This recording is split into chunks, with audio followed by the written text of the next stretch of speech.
Axé, meu povo. Então, essa é a nossa terceira aula falando sobre os orixás. Na aula de hoje, nós vamos falar um pouquinho sobre as qualidades dos orixás. Gilberto, o que são qualidades dos orixás? Só para que vocês possam entender, eu vou conceituar inicialmente, depois eu vou explicar em detalhes o que são qualidades dos orixás. Entendam o seguinte: qualidade de um orixá são as diversas facetas daquele orixá, são as diversas manifestações que uma energia pode passar. Imagine que é como se o orixá passasse pelo prisma e se dividisse em várias radiações. A luz branca, quando passa no prisma ou reflete na gota de água, ela não se reflete em 7 cores, que juntas formam novamente o branco? É a mesma coisa com o orixá. Existe uma energia que é a energia padrão do orixá. Ele vibra naquela frequência. Só que aquela frequência carrega em si diversas nuances. Essas nuances formam o que nós chamamos de característica do orixá, o que nós chamamos de qualidade dos orixás. Um exemplo claro, então, vamos pegar Omolu. Omolu é o orixá da doença, é o orixá da morte, é o orixá da cura, é o orixá da transformação. Omolu, ele possui uma face jovem chamada Obaluayê. Quem é Obaluayê? Obaluayê é a face jovem de Omolu. É a energia de Omolu carregada da juventude, muito mais associado à cura, à luz do sol, do que à introspecção de Omolu. É uma mesma energia que se subdivide. Aí a gente chama o Obaluayê de Omolu jovem e Omolu de Omolu velho. Mas existe ainda uma terceira manifestação de Omolu, Chapanã. Chapanã, segundo os nossos estudos, é uma manifestação desse orixá ainda mais antiga que Omolu. Ele é o deus da varíola lá na África. E é de onde nós extraímos Omolu. Então percebem que é toda uma cadeia energética, mas energeticamente falando, já que os orixás são energias da natureza, friso novamente, nada mais são do que manifestações dessa mesma energia. Omolu tem uma energia, Chapanã tem outra energia, Obaluayê tem outra energia, mas todas elas afins umas às outras, e todas elas podem ser agrupadas no arquétipo de Omolu. Por que eu digo que todas elas podem ser agrupadas? No candomblé, costuma-se levar mais em consideração essas manifestações distintas. Você pode ser filho de um determinado orixá dentro de uma de suas determinadas qualidades. Por exemplo, Xangô. Xangô nós temos a Godô e a Ganju, as principais manifestações de Xangô.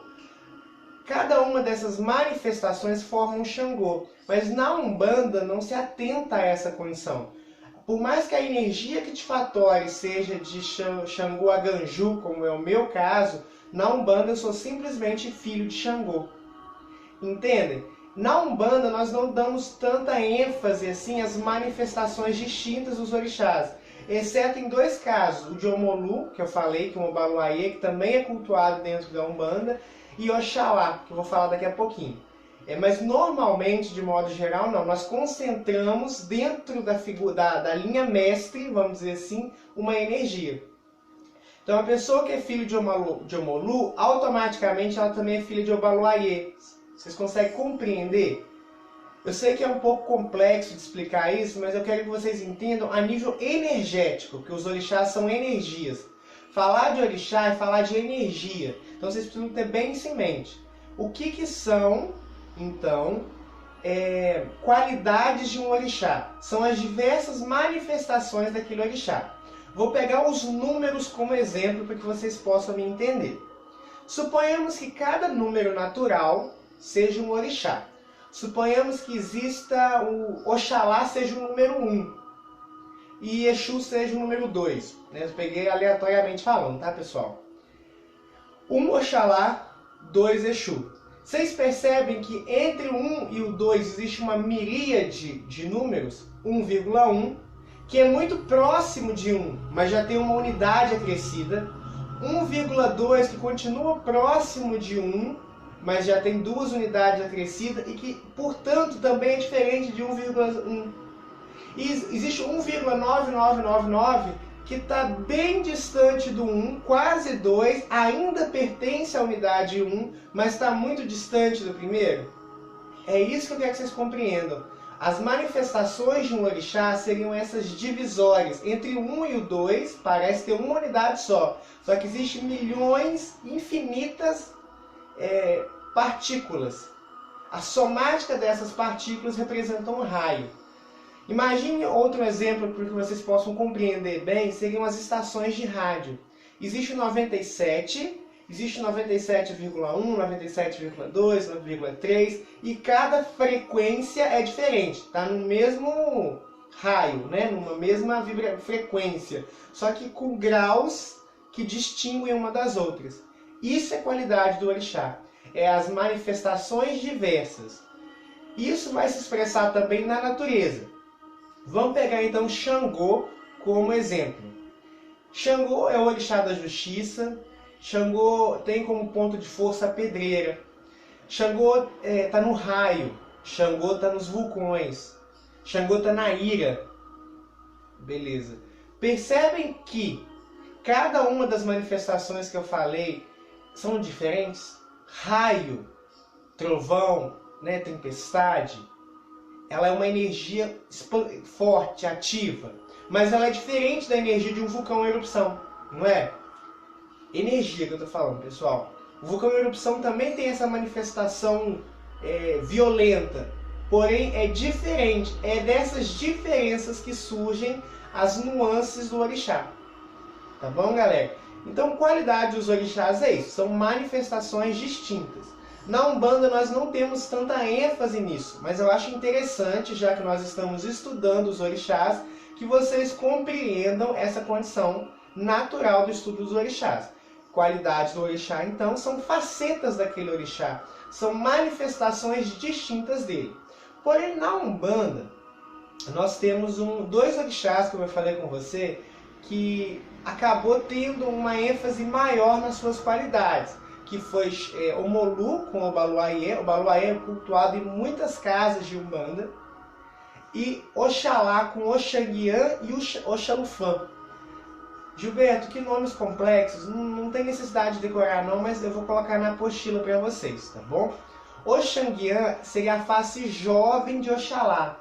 E Oxalufã a face velha de Oxalá. Gilberto, como assim face jovem, face velha? Entenda face jovem como carregado de energia, de vigor. Então, Oxanguian é um Oxalá mais guerreiro, mais ativo. Os filhos de Oxanguian têm essa característica. São passivos, são meigos, são inteligentes, mas lutam pelo que querem. Oxalufã já é Oxalá carregado de idade. Já tem um certo peso, já é um pouco ranzinza. E os seus filhos absorvem esses arquétipos. Nós vamos ter uma aula futura só falando sobre filiação de orixá. Não se preocupem, tá bom, galera? Então, qualidade dos orixás é isso. São manifestações daquele orixá. E na Umbanda, normalmente, você sintetiza essas manifestações numa imagem principal. Então, por exemplo, você foi iniciado no Candomblé e seu santo é Oxanguian. Vamos dizer assim, seu orixá é Oxanguian. No momento que você vem para a Umbanda, se aquela casa não cultua Oxanguian, o que vai acontecer? Você vai ser taxado de filho de Oxalá.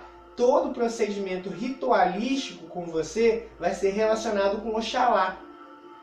Por quê? Porque a sua filiação é Oxalá. Porque Oxanguian é uma faceta de Oxalá. Tá bom, galera? É muito importante que vocês tenham isso em mente. Que qualidade de um orixá são manifestações daquele orixá. Na Umbanda, essa sintetização é tão comum que casas, por exemplo, que não cultuam Ossain, que não cultuam Oxumaré, une a figura desses orixás à figura de Oxóssis. São orixás distintos, mas como todos estão relacionados com o verde, com a natureza, muitas vezes esses orixás são sintetizados numa única figura. Gilberto, está errado isso? Não, isso é um procedimento padrão. A Umbanda é uma religião mais simples, ela não é tão dogmática. E se a gente for parar para pensar, essas questões energéticas, elas são muito interessantes, mas elas são muito complexas. E muitas vezes, lembrando que a Umbanda foi uma religião que fala aos humildes, que surgiu de uma maneira muito simples. Então ela acabou muitas vezes sintetizando determinadas coisas que seriam de menos relevância, vamos dizer assim. Por quê? Porque a Umbanda é uma religião que, como eu falei para vocês, ela busca a evolução do homem. E a evolução do homem, ela surge através do seu desenvolvimento moral e só em seguida do seu desenvolvimento espiritual. Não adianta você ter muitas informações e pouco crescimento espiritual. Tá bom, galera? Só para dar uma sintetizada. Então a gente encerra nesse momento a introdução dos orixás. Nós vimos que os orixás são energias da natureza, são energias puras, a energia do amor, a energia da conquista, a energia da vitalidade, a energia do axé, a energia de Oxalá. Cada orixá concentra uma energia particular, que nós entramos em contato quando entramos em contato com a natureza e no dia a dia com as nossas posturas. Eles são energias que vão sendo atraídas pelos nossos comportamentos. Então você pode atrair um orixá ou bani-lo da sua vida. Depende do seu padrão de vibração. Porque ao serem energias, quando vocês vibram naquela energia, vocês tocam a energia do orixá. Ao mesmo tempo que quando vocês vibram numa frequência diferente, vocês não conseguem alcançar essa energia. É onde os problemas da nossa vida começam, tá bom? Eles são energias da natureza, cultuados na Umbanda, que são distintos de outras visões, mas como o foco é a Umbanda, orixás são energias da natureza. Na condição de energia, elas vão ter coisas que lhes são afins e coisas que lhes são contrárias. As coisas que são afins ao orixá são elementos correspondentes a ele. Então, por exemplo, o quartzo rosa é correspondente a Oxum, o amor é correspondente a Oxum, a pedra, a pedreira é correspondente a Xangô, a justiça é correspondente a Xangô, o vermelho é correspondente a Exu, o caos é correspondente a Exu, a encruzilhada é correspondente a Exu, a mudança é correspondente a Exu, o vento é correspondente a Yansan, o movimento, o mercado é correspondente a Yansan, e assim sucessivamente. Tudo aquilo que você associa com o orixá se deve à correspondência energética entre o que está sendo comparado com o orixá que você está comparando. Ao mesmo tempo que existem coisas que são distoantes. Por exemplo, a velhice, aquela ação letárgica de Nanã é contrária à vitalidade e à força de Ogum. Então são contrárias. São o que nós chamamos de quizilas, que são as energias contrárias à força do orixá. Então, por exemplo, qualquer coisa de metal, que é o elemento correspondente a Ogum, é quinzila de Nanã. E ao mesmo tempo, se são energias, essas energias elas se fatoram, elas têm graus até se distanciar tanto que deixa de ser aquela energia, que é a questão que eu falei, por exemplo, dos números e das frequências de rádio. Então você vai ter facetas de um orixá, que na Umbanda normalmente se agrupam a um único orixá. Então, por exemplo, se você é filho de Oxanguian ou de Oxalufã, num terreiro de Umbanda, frequentemente você vai ser simplesmente tratado como filho de Oxalá, porque Oxalá é o arquétipo maior que absorve as frequências, mas que quando analisadas mais de próximo, existem nuances. É onde nós vemos diferença no caráter dos filhos de um mesmo orixá.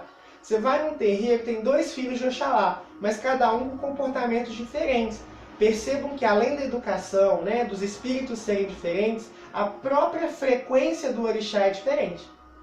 Então, galera, o que nós temos para falar inicialmente de orixás é isso. A partir da próxima aula, nós vamos começar a estudar propriamente orixás. Serão 2 orixás por semana, começando na próxima aula com Exu e Oxalá.